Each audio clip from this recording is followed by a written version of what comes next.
fixing the root cause, not just the numbers, right? Lowering cholesterol doesn't fix your inflammation, doesn't fix insulin resistance or arterial damage, which are the real root causes of heart disease. So instead of relying on statins, focus on lowering chronic inflammation through diet and lifestyle, reversing insulin resistance with fasting, exercise, and blood sugar control. Welcome to Health Decoded, your number one source for real health information, with your hosts, Dr. Alessi and Matt Tack. All right, welcome back to another episode of Health Decoded, the show where we cut through the noise and get to the real story behind health, nutrition, and longevity. I'm your host, Dr. Alessi. And I'm your host, Matt Tack. And today we're tackling one of the biggest myths in medicine. Is cholesterol really the villain we've been told it is? And I love this topic. For decades, mainstream media has blamed high cholesterol for heart disease, and they have pushed statin medications as the only solution. But let's break down today. Is this really science, or is this just some pharmaceutical propaganda? So today, what we're going to break down: the truth about cholesterol's role in the body. What is it? Why inflammation, not cholesterol, is the root cause of heart disease and cardiovascular events. How statins might be doing more harm than good. And then the real root cause approach to heart health and longevity. So buckle up. This episode is going to ruffle some feathers. How you doing, brother? Before we get into it, how are you? I'm doing great, man. I am doing great. This wonderful morning in Florida, man. It's beautiful. This weather is slowly getting hot again. So I'm just trying to take advantage of all these like nice, cool mornings we got for the next probably couple of weeks. So yeah, man, I'm super pumped. I'm super pumped. This is the best time of year to be in Florida. It is. We need to get on the golf course probably, but whenever that could happen, we'll find a time. That's anyway, right. Let's get right into it, man. So let's talk about real quick. First things first, cholesterol. What is it? And, you know, why is it really called like the misunderstood molecule? And so for decades, cholesterol has been unfairly demonized as the primary villain behind heart disease. And what if we've been blaming the wrong thing this whole time, right? So the reality is cholesterol is essential for life. Without it, we would literally not survive. So let's talk about what are the vital roles of cholesterol in the body real quick. Cholesterol isn't just some harmful substance clogging our arteries. It's a crucial biological molecule that our body needs for every major function. Literally, our cells are made of cholesterol. So our cells have a membrane, and the membrane integrity requires cholesterol. Every cell is wrapped in a cholesterol-rich membrane, which helps to regulate what enters and exits the cell. Without cholesterol, the cells would lose their structure, and essential nutrients wouldn't be properly transported. There would be no life. And so cholesterol is also responsible for hormone production. We actually talked about this in our last episode, how cholesterol is the precursor to all major steroid hormones, including testosterone, which is crucial for muscle growth, metabolism, libido. It produces estrogen and progesterone, which are essential for reproductive health and hormone balance, as well as cortisol. Cholesterol will help regulate the stress response and inflammation. And so it also is responsible for vitamin D synthesis. Your body converts cholesterol into vitamin D when it's exposed to sunlight. And so vitamin D is also essential for immune function, bone health, mood regulation, and low cholesterol can lead to low vitamin D or a deficiency. We talked a lot about that in our last episode as well. Brain function and cognitive health. Cholesterol plays a key role in the component myelin. Myelin is basically a protective sheath around your nerve cells that ensures that the brain is efficient at signaling. I like to think of myelin like the rubber outer lining on a wire, right? That's going somewhere. It helps to insulate that and allow for faster transmission of signal. So that makes it very important for memory and learning. Low cholesterol has been linked to cognitive decline and dementia, as well as the ability for our body to produce neurotransmitters. So this controls mood and mental clarity. A study actually in the Archives of Neurology found that low cholesterol levels were associated with an increased risk of Alzheimer's disease. Cholesterol is also responsible for bile production and fat digestion. So cholesterol is a precursor to bile acids, which help your body to digest and absorb dietary fats. So without adequate cholesterol, the body will struggle to break down these essential fats, which then leads to malabsorption and deficiencies of fat-soluble vitamins such as A, D, E, and K. And so that's kind of a whole cascade of what can happen when our body has deficient cholesterol. And so what is this myth, right? The cholesterol heart disease myth. And what does the research actually show? On this show, we're always about research, science-based facts, not just like hypothesis. Obviously, we have our biases, but let's base some of that off of literature. And so the idea that cholesterol directly causes heart disease is based on outdated and flawed research. So the first one, the Framingham study, the Framingham Heart Study of 1971. This is one of the longest running cardiovascular studies, and it found no direct correlation between high cholesterol and heart disease in people over 50. In fact, individuals with higher cholesterol actually had a lower mortality rate. The Lion Diet Heart Study in 1999 showed that a Mediterranean diet actually reduced heart disease by 70% without lowering cholesterol levels. So this suggests that dietary patterns, not cholesterol, are the real drivers of cardiovascular health. And a neuroscientist, Dr. David Diamond, was quoted saying cholesterol is not the enemy. It's a necessary component of every cell in your body. Lowering cholesterol without addressing inflammation is like blaming firefighters for a fire just because they show up at the scene. And so what's the takeaway here? Cholesterol is not inherently bad. The body produces cholesterol for a reason. And artificially lowering it without considering overall health can actually do more harm than good. So if cholesterol is not the enemy, why does modern medicine focus so much on lowering it? Hint here, follow the money, right? Big Pharma is going to make billions of dollars in profits from statin drugs. And so if you really want to focus on protecting your heart, you have to focus on the real cause of heart disease, which we're going to get into next and talk about inflammation. Right? What is inflammation? How does it happen? And how is it the actual component here, not cholesterol? So then what is the real cause of heart disease? Inflammation and oxidative stress are two indicators that you need to look at. So if cholesterol isn't the culprit, then here we go. What is it? For decades, cholesterol has been blamed for heart disease, but modern research tells a different story. If cholesterol were the main problem, then why do 50% of people suffer from heart attacks who have normal cholesterol levels? Here's a study from the British Medical Journal in 2017 found that half of heart attack victims had cholesterol levels in the normal range, suggesting that cholesterol is not the primary driver of heart disease. So then what is it? The real enemies are chronic inflammation, oxidative stress, and metabolic dysfunction. And here's some true causes of what causes heart disease. Instead of fixating on cholesterol, we need to address the root cause of cardiovascular disease. So chronic inflammation.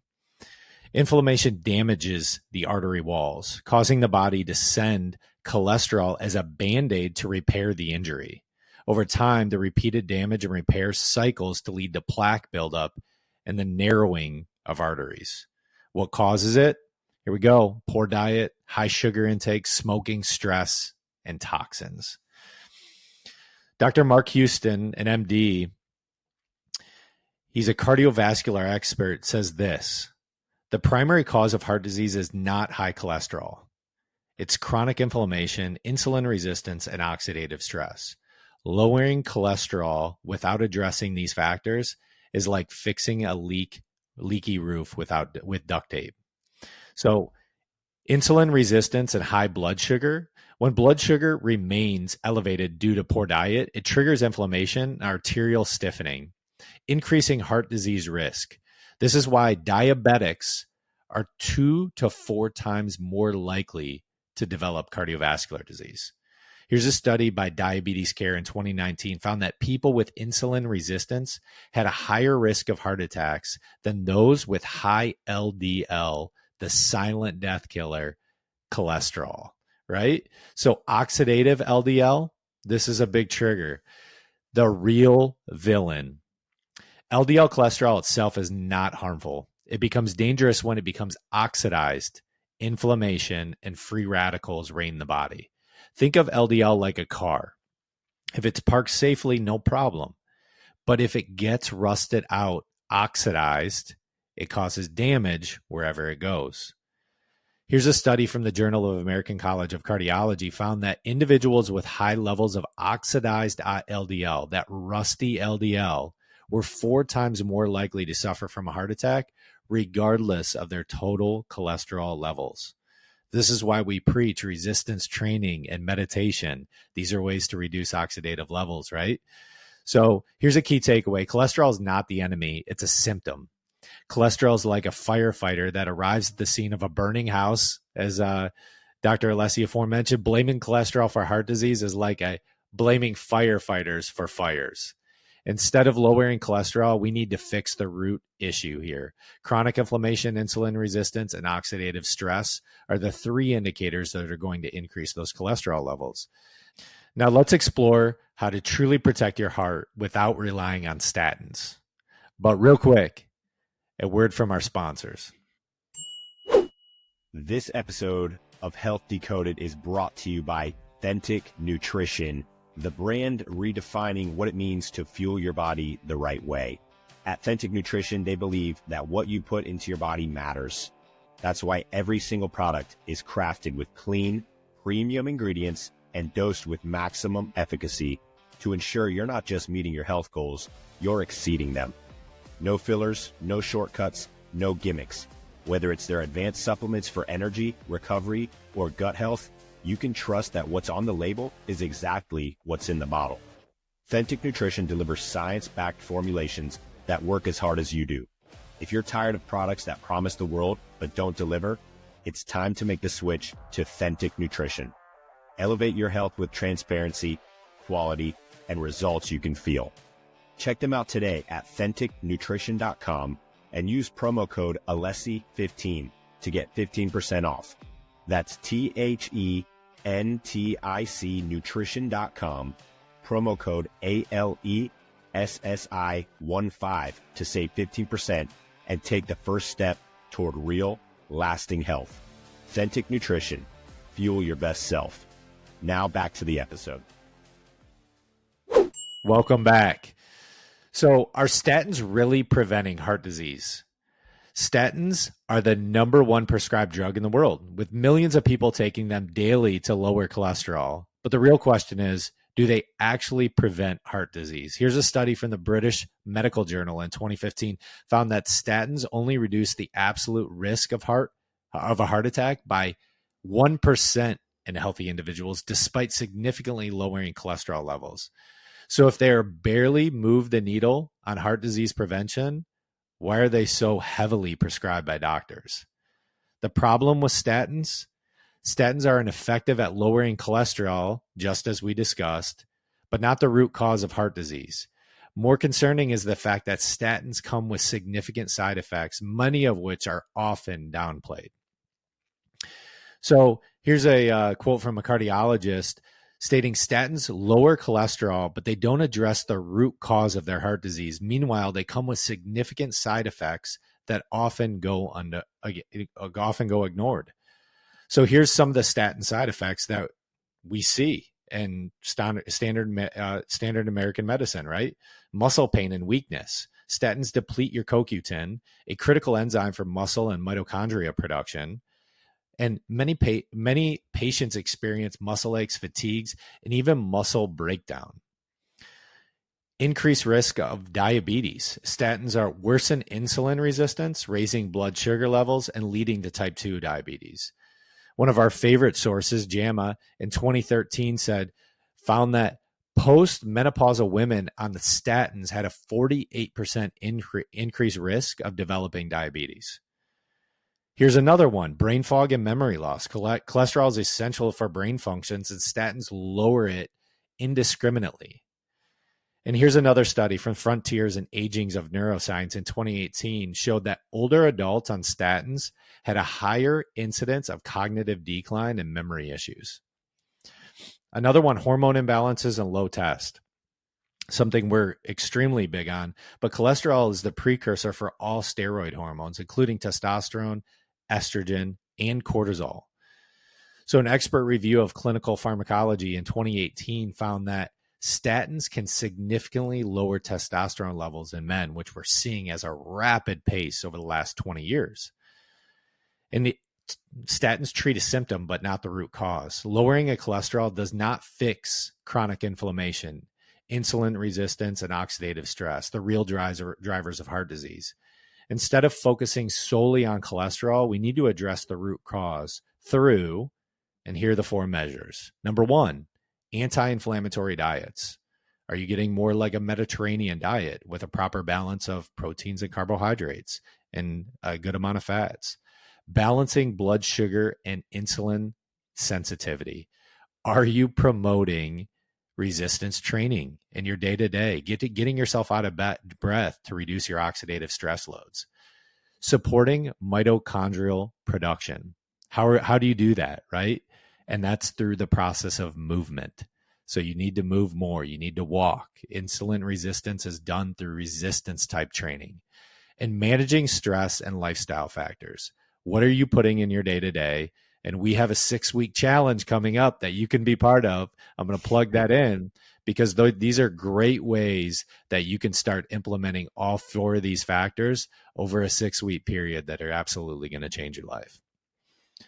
Yeah, that's great, man. That was a great plug for that because that's exactly what this is about. It's about educating and helping people to make healthier choices when truthfully they probably just don't know, right? It's not that their fault. They just don't know what that looks like. So now let's get into, we obviously got some background. What is cholesterol? What's the real cause of heart disease? It's not cholesterol. It's the inflammation and that chronic level of high inflammation plus insulin resistance. And so what is the functional medicine approach? We always want to give some actionable takeaways, right? So how do we actually protect the heart without just blindly taking a statin, right? Most people go to the cardiologist and they just say, here, take this, right? There's not a lot of like depth into that process. It's just like, boom, bang, you're in or you're out. You have a statin drug now that you're on forever. It's kind of crazy. And so how do we actually protect the heart, right? So again, statins are going to lower cholesterol, but that's not the problem. And so they're missing the whole point. Inflammation, insulin resistance, and arterial dysfunction. So if you really want to protect your heart, you need a functional approach that focuses on the root cause, which is lowering the inflammation, improving your metabolic health, and strengthening your cardiovascular system from the inside. So how do we do that? How do we reduce inflammation naturally? Chronic inflammation is going to damage blood vessels. So the key to preventing this, eliminate inflammatory foods and prioritize nutrient-dense, heart-healthy choices. And no, that's not Cheerios, okay? I know they put a heart on the box. That doesn't mean that's a healthy choice. That is marketing, by the way. So adopting an anti-inflammatory diet, prioritizing omega-3 fatty acids, number 1, right? Wild-caught fish, grass-fed meats, things like flax seeds, coconut oils, load up on antioxidants, berries, dark leafy greens, turmeric, green tea, and then increasing your fiber intake, vegetables, legumes, nuts, seeds. All of these things are going to help with that. And so a study from the American Journal of Clinical Nutrition found that increasing omega-3 intake reduced the risk of heart disease by 30%. Whereas you mentioned a study that the statins lowered the risk of heart disease by 1%. So that should tell you right there that the inflammation is the problem, not the cholesterol, right? That kind of solidifies it for us. And so what's the next step is cutting out seed oils. This is a big one, right? Industrial seed oils like canola, soybean, corn, and sunflower are high in omega-6 fatty acids, which drive inflammation up and oxidative stress. The excess omega-6s create an imbalance in the omega-6 to 3 ratio, which can worsen cardiovascular health. Real quick, I just learned this the other day.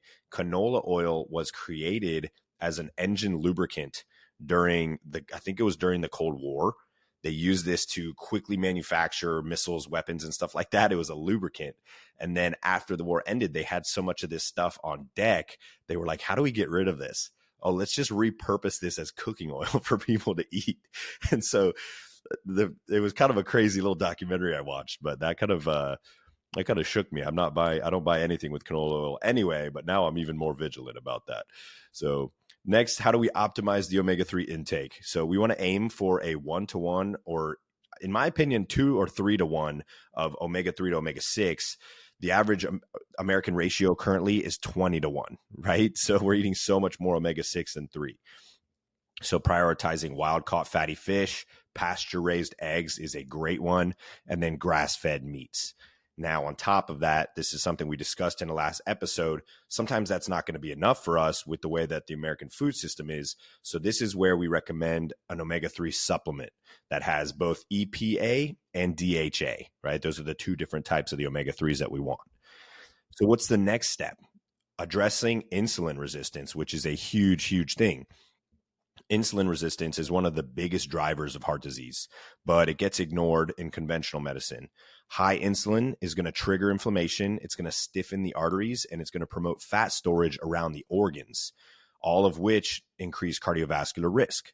So how do we now promote insulin, lowering that insulin resistance? So intermittent fasting is going to improve the sensitivity, right? So fasting lowers your blood sugar, it improves your function of insulin, and it reduces overall inflammation. You have to think about it like this. Every time you have sugar in your bloodstream, insulin has to respond to take it from the bloodstream and put it where it needs to go, whether that's the brain, the muscles, the organs, it's going to utilize it. When sugar is chronically high in the bloodstream, insulin gets worn out, right? And so the sensitivity to that goes down, right? Imagine if you watch TV all day, your sensitivity to like sounds and lights and stuff goes down as well because you're so desensitized. And so when we fast, there's less sugar coming in. The body now improves the sensitivity of that insulin, making it more apt to function. So we recommend starting with like a 12-hour overnight fast, right? That's a simple way to just get used to it. And then working your way up to like a 16 to 8, right? Where you're doing 16 hours, no food, and then an 8-hour eating window. That's a great kind of daily intermittent schedule. That's something I do probably 3 or 4 days a week. Longer fasts, however, like 24 to 48 hours can actually further reset your insulin sensitivity and thus improve metabolic flexibility. So a study in Diabetes Care 2020 found that regular strength training lowered heart disease risk more than statins in pre-diabetic individuals. That's awesome. So that's a great study that was done that showed the benefits of strength training, something that you and I preach for longevity and that everyone should be doing. So let's get into that. Strength training and movement. So exercise is one of the most powerful insulin sensitizers. It's going to lower blood sugar, improve vascular function, and thus reduce inflammation. Strength training improves muscle insulin uptake, which reduces excess blood sugar. Aerobic exercise like walking, cycling, swimming is going to help clear triglycerides and improve blood vessel function. And then daily movement, right? 10,000 plus steps a day, avoiding prolonged sitting. This is going to keep blood flow and prevent metabolic stagnation. It's also going to help with lymphatic drainage, getting the lymph system to clear toxins and metabolic waste. So then how do we support arterial health and vascular function? And here's a few really profound and strong ways to do that. So a healthy heart isn't just about avoiding blockages. It's about maintaining flexible, well-functioning arteries that can properly transport oxygen and nutrients throughout the body. Magnesium and potassium. These are amazing for blood pressure. Magnesium relaxes the blood vessels and helps regulate the heart rhythm, while potassium is going to balance sodium levels and prevent the stiffening of the arteries. So some of the best sources of magnesium, dark leafy greens, avocado, almonds, pumpkin seeds, as well as a magnesium supplement with multiple forms. And then best sources of potassium, bananas, potatoes, citrus fruits, and beans. The next one on the list, CoQ10 for heart energy. So CoQ10 is a coenzyme, basically essential for mitochondrial energy production, especially in your heart. So the heart has the highest demands in the body of mitochondrial energy production. It's beating all day long, boom, boom, boom, right? So it needs that. So statins are actually going to deplete your CoQ10, which lead to muscle fatigue, weakness, and reduced heart function. Kind of counterintuitive, if you ask me. So consider supplementing 100 to 300 milligrams a day of CoQ10, especially if you're taking a statin.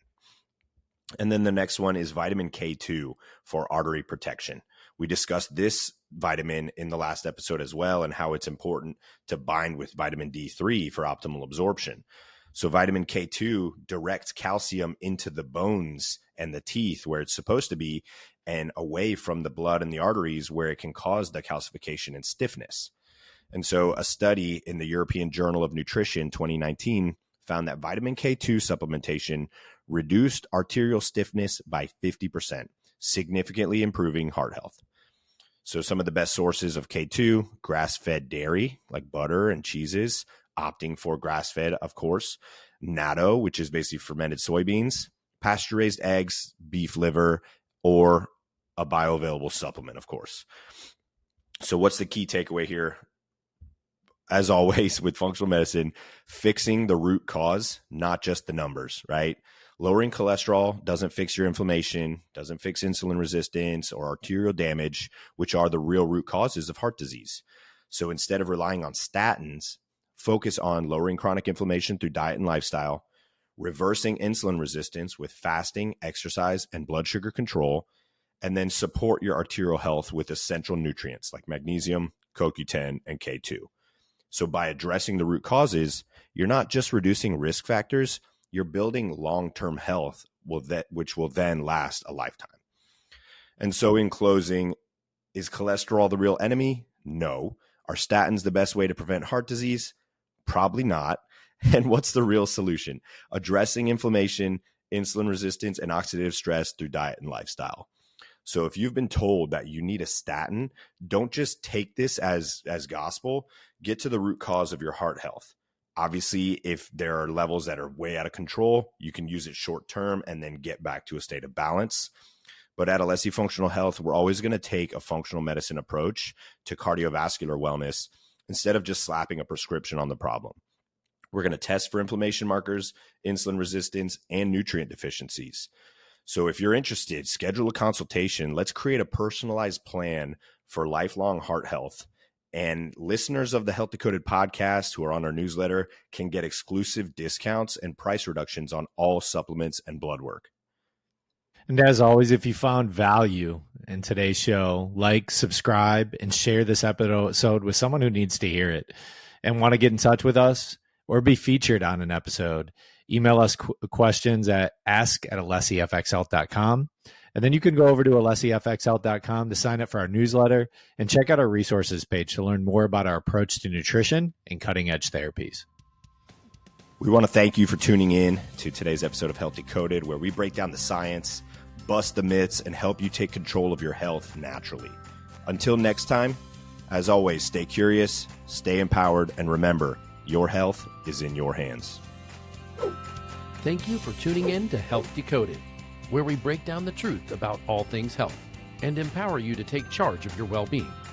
If you found value in today's episode, please subscribe, leave a review, and share it with someone who needs to hear this.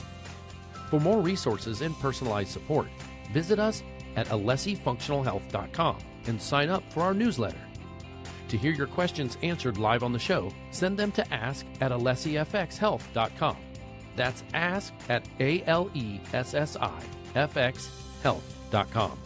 Until next time, stay curious, stay empowered, and remember, your health is in your hands.